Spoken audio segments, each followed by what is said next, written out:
Please give all the love and energy all the way to the microphone for Mark Pencher!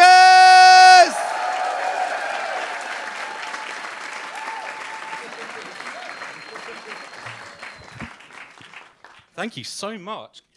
I picked the wrong night to try and break new heels in. You look confused. Transvestite. Don't worry, it took me nearly 40 years to work it out, so there's, no pressure on you.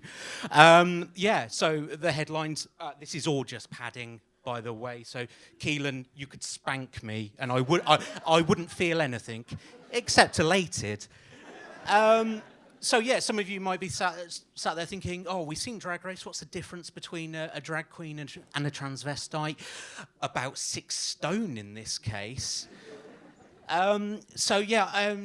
A lot of trans people don't. I prefer the word tranny. I like the word tranny. Transvestite seems too clinical, and I'm trying to take back the word tranny, because let's be honest, I've been called much worse: freak, weirdo, sad little loser boy who will never make anything of his life.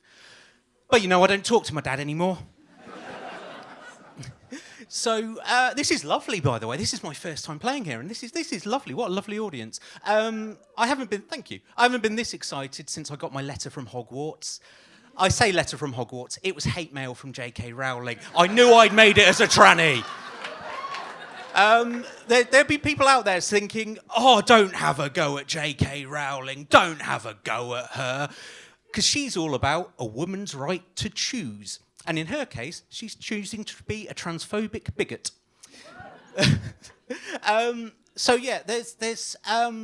There's a lot of preconceptions, plenty of misconceptions about the trans community, because a lot of people don't really want to ask questions. And hopefully I'll be able to answer some for you. I'm not going to stand here and claim to be the trans comedy ambassador, although Eddie Izzard is nearly 60. So all I can tell you is the truth from my perspective.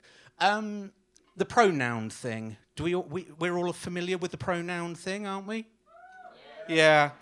I mean, that confuses me. I had to run away from a girl the other day who asked me what my pronouns were.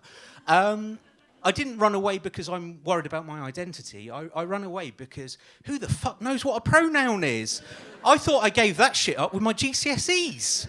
And I got out of there before she started quizzing me on adverbs and split infinitives, honestly. One of the most common misconceptions about the trans community is that we all want a sex change. Some of us would just settle for sex. And it might be true for some trans people, but it isn't true for me for one very good reason. I am a white male, and there's no way I'm giving up that fucking privilege. Honestly, because being a white male, you're essentially Tom Jones playing the Millennium Stadium, Cardiff. You got a sweet fucking gig.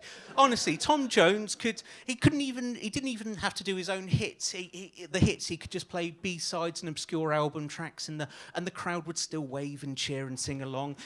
He might not even do his own music. He might do a series of little mix covers while strumming the ukulele, and people would still be behind him.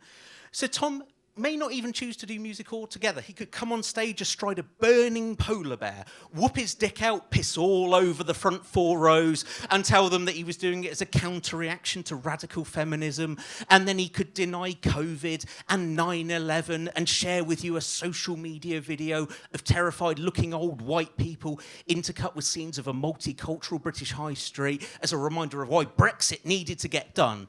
And he could do all of those things, and you'd still turn to your friend, wouldn't you? You'd still turn to your friend and go, "Cool, old Snake Hips has still got it." That's how good being a white male is. Another common misconception is that we all had a messed up childhood. Might be true in some cases, but again, I had a very good childhood, and for the most part, I always felt trans. There was a period of time around the sort of age of 5 or 6 where I really wanted to be Irish, but apart from that, it was trans all the way. Now, when I say I really wanted to be Irish, what I mean is I used to pretend I was in the IRA. Yeah. I'm not sure if some of you would be more or less shocked if I said that I wanted to be in Bewitched, but say la vie. But yeah, I liked their style, the IRA. I'm not going to lie to you. Military casual, it's very chic. And they did appear to be very good at murals. Because there is that saying, isn't there? One man's terrorist is another man's freedom fighter. And one man's freedom fighter is another man's hipster street artist. Very much. So